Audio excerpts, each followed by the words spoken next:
Wyndham Clark wins second U.S. Open title after flirting with record collapse. Wyndham Clark couldn't remember being in a darker place. He was publicly reviled for a moment of petulance when he smashed a locker at Oakmont after missing the cut in the U.S. Open last year. His game, his reputation, he felt it all was slipping away. Sunday at Shinnecock Hills wasn't much better. Wet boots ruining your mornings? The job site boot dryer uses gentle, fanless heat to quietly dry boots, shoes, and gloves overnight, helping reduce dampness and odor. Want to check today's Amazon deal? Scan the QR code now or visit grabdeal.us/4 before it's gone. The New York crowd behind Scottie Scheffler in his bid for a career Grand Slam turned on Clark, cheering his misses and wishing for the worst. That's what made this U.S. Open title so much sweeter.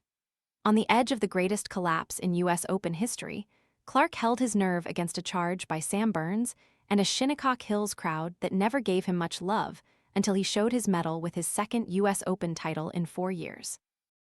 The first one was kind of just the breakthrough of knowing I can do it, Clark said after a two-putt par from 50 feet for a 3 over 73 and a one-shot victory. And then this one was a lot of redemption. Last year was so tough, a terrible year. I left this place in shambles, and it's amazing what a year can do. I'm leaving here this Sunday as a champion, and I'm just so blessed.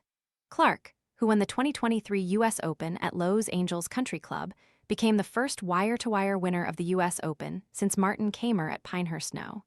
This sure didn't feel like a stroll through the Hamptons. He had the largest 54-hole lead in the U.S. Open in 15 years. It was down to a single shot in just 5 holes, and stress followed him the rest of the way. The clincher for Clark was on the par 5 16th, where on Saturday he made the only eagle of the week. This time it was his worst drive, well left into the gnarly fescue.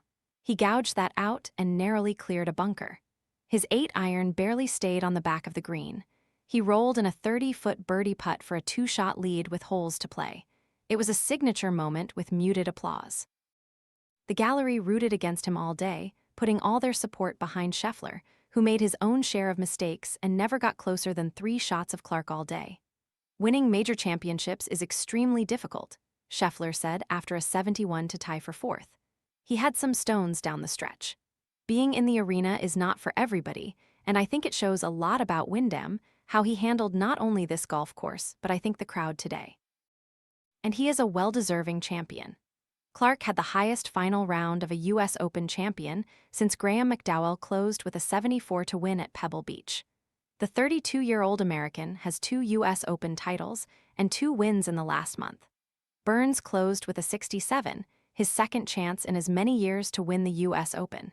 He bounced back from a 3-putt bogey on the 15th with an 18-foot birdie to stay within 1 shot. He made a weak pass at a 10-foot birdie putt to tie for the lead on the 17th. What haunts him is a 17-foot birdie chance on the 18th that grazed the right edge of the cup, causing him to drop to his knees. I would say last year at Oakmont, I felt more I lost the golf tournament. I certainly don't feel that way today, Burns said. I did everything I could to have a chance to win today. Clark finished at 4 under 276 and got a surprise at the end when his father, Randall, took an overnight flight from Denver to watch his son win for the first time. Even the New York crowd had no choice but to salute him. New York didn't really like me. I love you guys, Clark said at the closing ceremony, hoisting the silver trophy.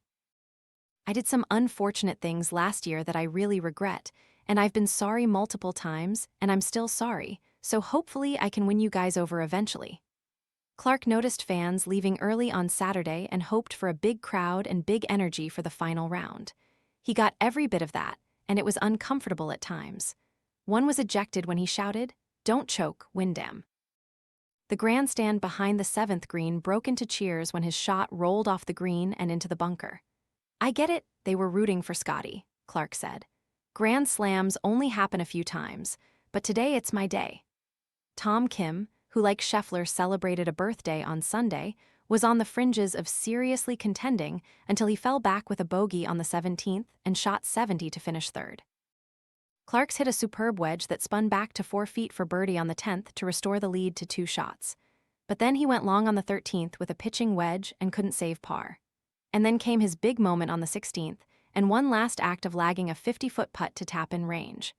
That's how it was at Los Angeles in 2023, when he needed 2 putts from 60 feet and lagged it close. Clark simply is at his best against tough tests and rough arenas. 3 years ago, he denied Rory McIlroy. "The first one was amazing, and this one seems even better," Clark said. "I think especially after such a sour taste last year in this championship, to have some redemption and win this again is almost surreal." A month ago, he was 2 years without a win and no.